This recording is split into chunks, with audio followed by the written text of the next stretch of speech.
Hello all. Today we are going to start a new chapter that is directing. आज हम management के चौथे function के बारे में बात करेंगे जो है directing. At first we will understand the meaning and definition. Meaning और डेफिनेशन हम समझेंगे डायरेक्टिंग का क्या है वो. The function of instructing, guiding, inspiring and motivating the employees in the organization in order to get the fuller achievement of organizational goal. यानी किसी भी मैनेजमेंट एम्प्लॉय द्वारा, किसी भी ऑर्गेनाइजेशन द्वारा या किसी भी ऑर्गेनाइजेशनल के पार्ट के रिलेटेड मैटर्स द्वारा जो भी फंक्शन किया जाता है या जो भी इंस्ट्रक्शन, जो भी गाइडिंग, जो भी मोटिवेटिंग किया जाता है अपने एम्प्लॉयज को, क्यों किया जाता है? ताकि उसका जो ऑर्गेनाइजेशनल गोल है उसको अचीव कर सके. तो इसको हम लोग बोलते हैं डायरेक्टिंग, या इसी से हम लोग डायरेक्टिंग वर्ड का मतलब समझते हैं. अब ये तो हुआ इसका मीनिंग. इसका डेफिनेशन क्या है? According to Ernest Dale, directing is telling people what to do and seeing that they do it to the best of their ability.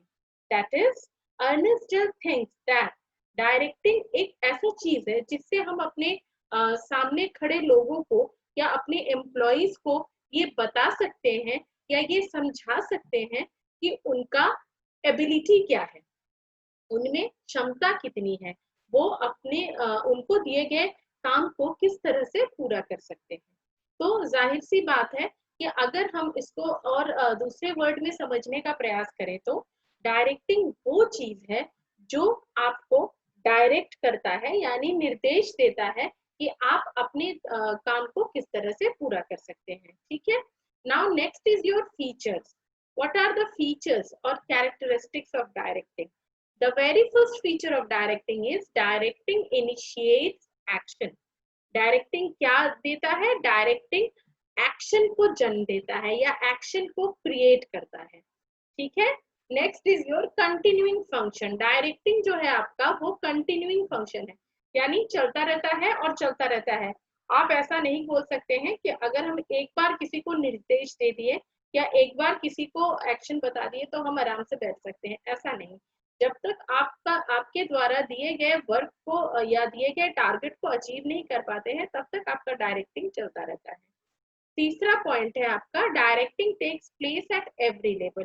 Directing जो है वो हर एक स्थान पे, हर एक लेवल पे अपना स्थान बनाता है. हर एक लेवल पे उसकी जरूरत पड़ती है. जैसे कि हमने पढ़ा था कि मैनेजमेंट के 3 लेवल होते हैं, top, middle and lower level. तो ऐसा नहीं है कि डायरेक्टिंग सिर्फ टॉप लेवल के लोग या मिडिल लेवल के लोग करते हैं. डायरेक्टिंग लोअर लेवल के लोग भी कर सकते हैं. ठीक है. Next is your directing flows from top to bottom. ये तो मैनेजमेंट का प्रिंसिपल है, ये तो मैनेजमेंट का फ्लो का, मैनेजमेंट लेवल ऑफ फ्लोज का, फ्लोज ऑफ लेवल का ये तो प्रोसेस है कि हमेशा टॉप टू बॉटम आता है, कभी भी बॉटम टू और टॉप नहीं जाता है. क्यों? क्योंकि पॉलिसी फॉर्मुलेशन हमेशा टॉप लेवल्स के पास ही होता है. Next is your performance oriented. Directing जो है वो आपका परफॉर्मेंस ओरिएंटेड होता है. परफॉर्मेंस मतलब आप जितना काम करेंगे, आप अपने काम के प्रति जितने इन्वॉल्व हैं, जितना इंटरेस्टेड हैं, उतना ही आपका काम और बेहतर और बेहतर और बेहतर होता रहेगा. लेकिन अगर आप अपने काम के प्रति इच्छुक नहीं हैं तो कभी भी आप उस विषय पे ना तो किसी को डायरेक्ट कर सकते हैं और ना ही अपने अंदर कोई सुधार ला सकते हैं. ठीक है. Next is your importance of directing. क्यों जरूरत है या क्या जरूरत है डायरेक्टिंग का मैनेजमेंट के प्रोसेस पे? तो सबसे पहला है it initiates action. To initiate action. ठीक है. मतलब अगर आपको किसी चीज को हासिल करना है तो जाहिर सी बात है कि आपको उसका एक्शन क्रिएट करना है. तो डायरेक्टिंग वो तरीका है, वो जरिया है जो उस एक्शन को क्रिएट करता है. उसके बाद नेक्स्ट है आपका टू इंटीग्रेट. इंटीग्रेट करना मतलब एकजुट करना. Efforts, employees efforts. आप हम लोग जानते हैं कि किसी भी ऑर्गेनाइजेशन में कोई एक पर्टिकुलर डिपार्टमेंट नहीं होता है. हम लोग जब ऑर्गेनाइजिंग फंक्शन पढ़े थे तब हमने वहां पे डिपार्टमेंटलाइजेशन पढ़ा था. तो डिपार्टमेंटलाइजेशन में क्या होता है कि हमारे काम को अचीव करने के लिए हमारे पास वेरियस डिपार्टमेंट्स होते हैं. वेरियस डिपार्टमेंट्स में more than huge number of employees होते हैं। तो ये तो जो एम्प्लॉयज होते हैं वो हर एक डिपार्टमेंट में अपने हिसाब से या डिपार्टमेंटल नीड के हिसाब से काम करते हैं। तो ये जो डिपार्टमेंटल नीड के हिसाब से काम कर रहे हैं, उनका भी मेन ऑब्जेक्टिव होता है तो attend the common goal of the organisation, और बाकी डिपार्टमेंट्स का भी वही ऑब्जेक्टिव होता है to attend the major goal of the organisation. तो ये जो अलग अलग स्थान पे हम अपना एफर्ट्स डाल रहे हैं या अलग अलग स्थान पे जो हम अपने चीज को कर रहे हैं, तो इस चीज को तो कहीं एक जगह ला करके मोटिवेट करना है, अगर सॉरी इंटीग्रेट करना है। अगर इंटीग्रेट नहीं करेंगे तो हमारा सारा जो काम हम लोग अलग अलग करते हैं उसका कोई वैल्यू नहीं रहेगा। हम इसको और अच्छे से समझाने के लिए अपना ह्यूमन बॉडी का एग्जाम्पल देते हैं। सपोज कीजिए कि ब्रेन जो होता है वो मेन पार्ट होता है। अगर जो ब्रेन और हमारा जो सारा बॉडी पार्ट्स होता है वो डिफरेंटली फंक्शन करता है, तो अगर वो डिफरेंटली फंक्शन करने वाला बॉडी पार्ट्स को अगर ब्रेन से इंस्ट्रक्शन नहीं मिलता या ब्रेन उसको डायरेक्ट नहीं करता या ब्रेन उसको बाद में इंटीग्रेट नहीं करता, तो क्या हमारा बॉडी सिस्टम चल सकता है? नहीं चल सकता है। तो जाहिर सी बात है कि अगर हमको किसी ऑर्गेनाइजेशन को अच्छे तरीके से रन करवाना है, अच्छे तरीके से चलवाना है, या मेरा जो मेन ऑब्जेक्टिव होता है, प्रॉफिट मोटिव या गोल ऑब्जेक्टिव जो होता है, उसको अगर अचीव करना है, तो मेरा जो सारा एम्प्लॉइज एफर्ट्स है उसको इंटीग्रेट करना है। अब नेक्स्ट आपका होता है मीन्स ऑफ मोटिवेशन। अगर आप डायरेक्ट करते हैं तो जाहिर सी बात है कि आपको पता चल जाता है कि मेरा कौन सा डिपार्टमेंट किस तरह से काम कर रहा है या मेरा कौन सा डिपार्टमेंट और बेहतर कर सकता है। तो अगर हमको पता होता है कि मेरा ए डिपार्टमेंट बी डिपार्टमेंट से बेहतर रन कर सकता है, तो जाहिर सी बात है कि हम ए डिपार्टमेंट पे थोड़ा ज्यादा कंसंट्रेट करेंगे और साइमल्टेनियसली हम बी डिपार्टमेंट को भी टेक केयर करेंगे, ताकि मेरा जो फंक्शनिंग सिस्टम है वो साथ साथ चल सके। Okay, now coming to the next point, bring stability and balance in the organization, create balance between the top and lower level। तो ये तो हमारा तो बहुत कॉमन सा बात है, ये तो हम लोग घर पे भी करते हैं। आप लोग देखिएगा कि हमेशा पापा मम्मी के साथ आपको अपना एडजस्ट करना ही होता है।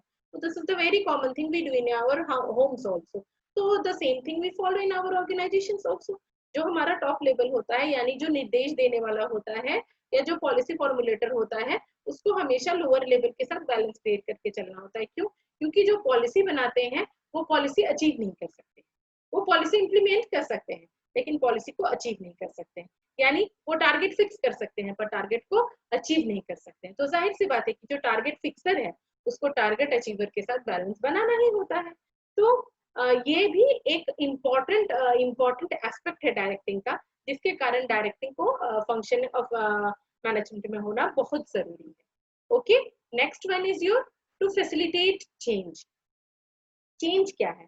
देखो हम लोग ना, हमारा अभी जो प्रेजेंट सिस्टम चल रहा है उसमें ऑनलाइन ऑनलाइन ऑनलाइन बहुत चल रहा है। तो ये जो ऑनलाइन ऑनलाइन चल रहा है, तो जाहिर सी बात है दिस इज द चेंज। तो शुरुआती दौर में क्या होता था कि हम लोग जो होते थे वो कुछ एक कॉमन सिस्टम के साथ ही चलते होते थे। क्या था वो? Chalk, black board, duster, pen, paper. But अभी जो हमारा सिस्टम है वो काफी इनोवेटिव हो गया है।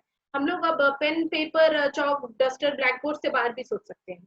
तो ये जो चेंज है, जाहिर सी बात है कि जब हम लोग ऑर्गेनाइजेशन के कंसेप्ट पे ये चीज को देखते हैं तो ये चेंज बहुत बड़े पैमाने पे आता है। It comes in a very wider range.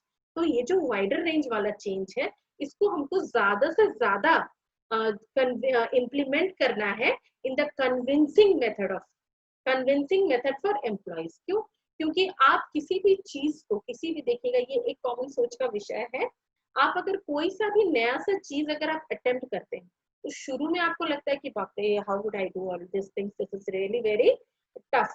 लेकिन धीरे धीरे क्या होता है, जब आप उसके साथ यूजर फ्रेंडली बनने लगते हैं, उसके साथ और आगे की ओर बढ़ने लगते हैं, तो आपका वही चेंज आपको और बेहतर बनाने में मदद करता है।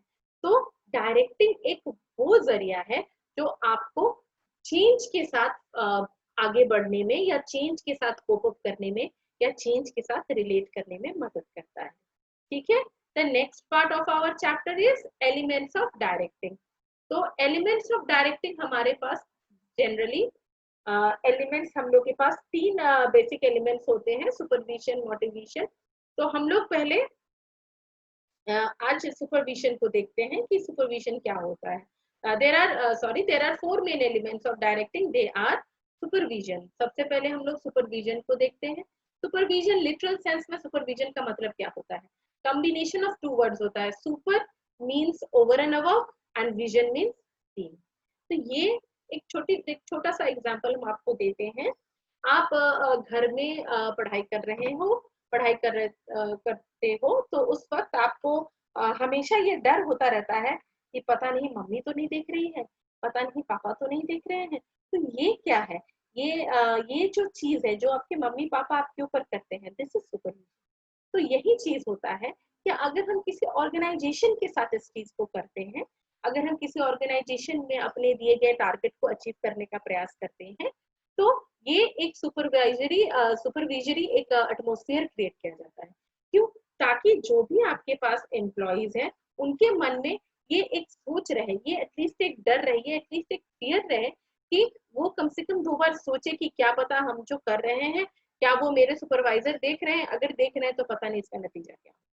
तो this is the reason supervision is the main element of directing.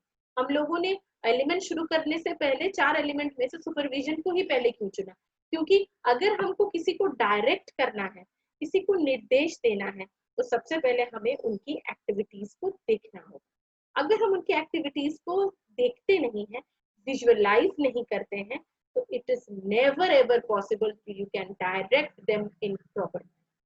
तो अगर हमको डायरेक्टिंग का मतलब या डायरेक्टिंग के मतलब को, डायरेक्टिंग फंक्शन को मैनेजमेंट में सही तरीके से निभाना है, तो हमें सुपरविजन पे बहुत ज्यादा ध्यान देना पड़ेगा. तो so the word supervision means seeing the activity of employees over and above, जो मैंने आपको बताया.